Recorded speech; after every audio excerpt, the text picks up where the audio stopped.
The Lord be with you. A reading from the Holy Gospel according to Matthew.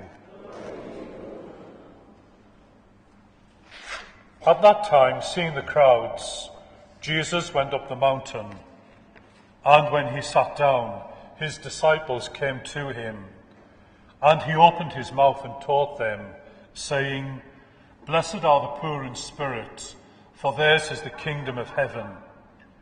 Blessed are those who mourn, for they shall be comforted. Blessed are the meek, for they shall inherit the earth. Blessed are those who hunger and thirst for righteousness, for they shall be satisfied. Blessed are the merciful, for they shall receive mercy. Blessed are the pure in heart, for they shall see God. Blessed are the peacemakers, for they shall be called sons of God. Blessed are those who are persecuted for righteousness' sake, for theirs is the kingdom of heaven. Blessed are you when others revile you and persecute you, and utter all kinds of evil against you falsely on my account. Rejoice and be glad, for your reward will be great in heaven." The Gospel of the Lord.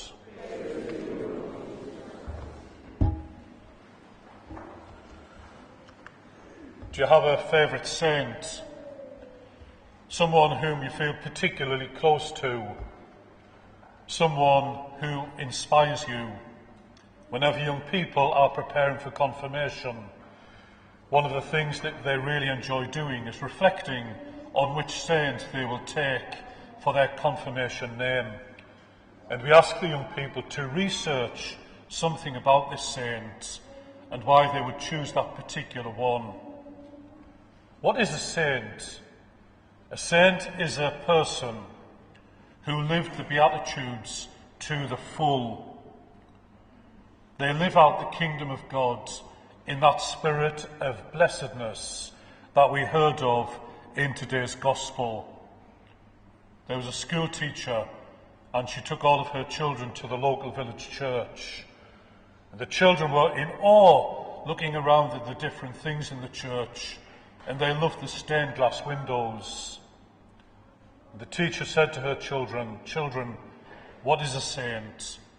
And the little lad said, "A saint is a person through whom the light shines," just as we would see in a stained glass window.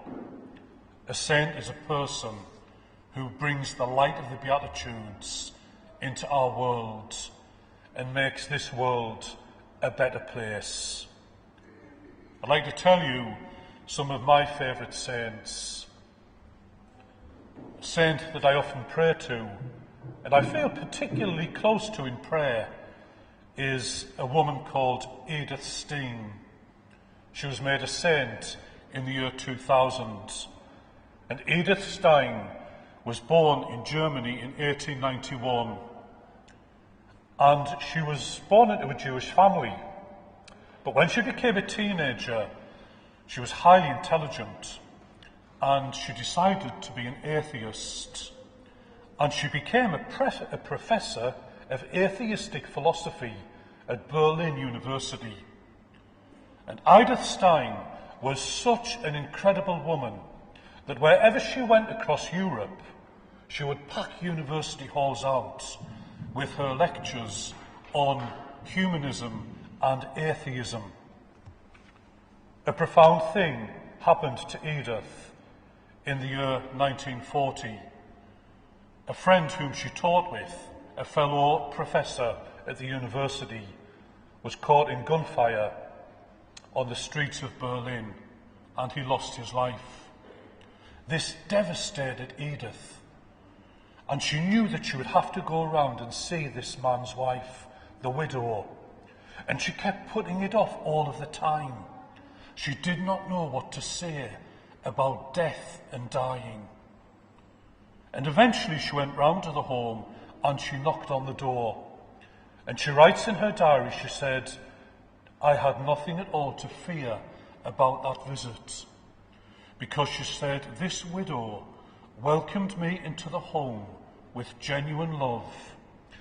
And she said, as I sat in the living room and listened to this woman's faith, who was a Catholic, she said, I looked into her eyes and I saw a whole new world opening up of faith, prayer and belief. Edith became a Catholic. She eventually became a Carmelite nun.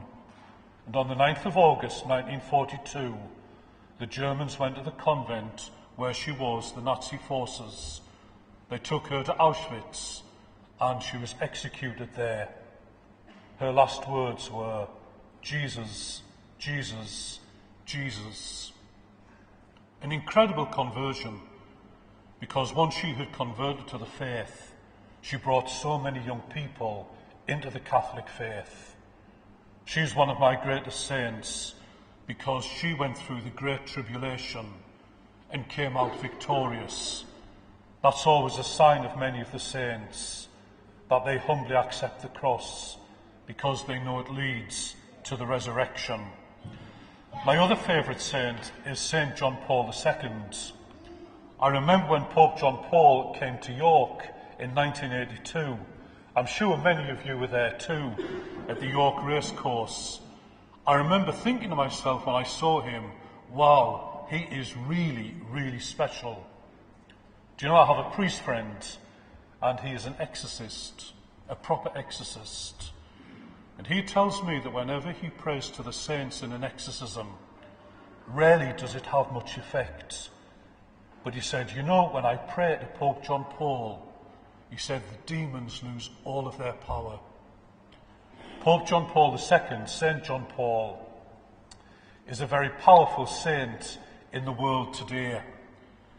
He writes in one of his memoirs that when he was a young priest in Krakow, he was only about 25, and it was a Saturday morning, and he was walking along the streets of Krakow dressed in his cassock, and he was carrying his breviary, the prayer of the priests.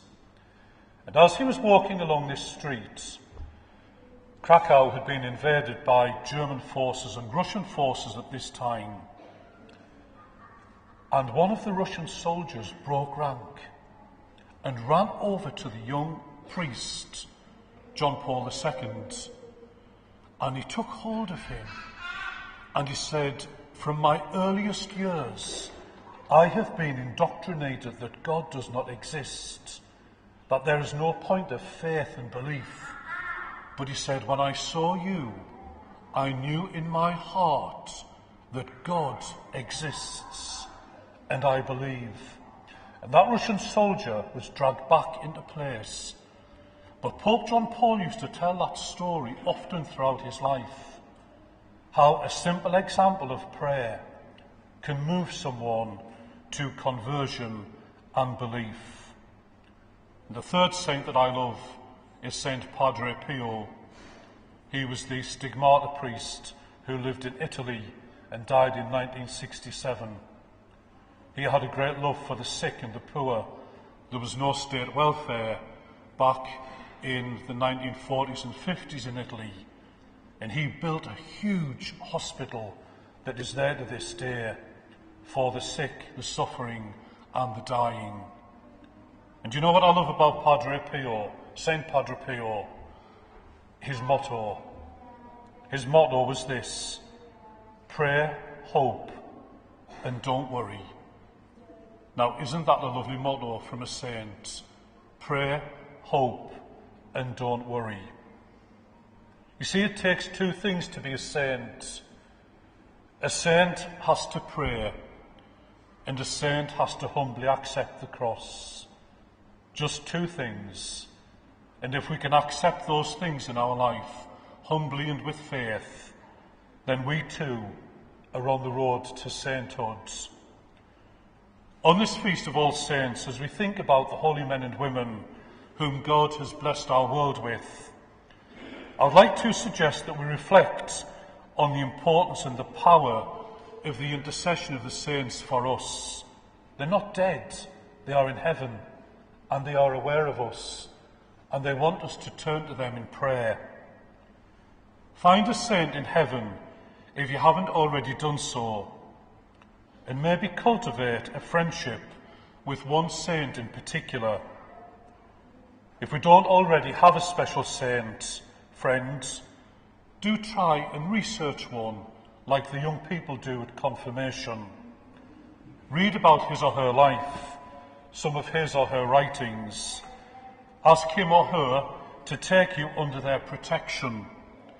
Ask your saint friends to pray to God for you, to guide you, to intercede before God for you. The saints really are in heaven, so they are continually in the presence of God, and they see God face to face.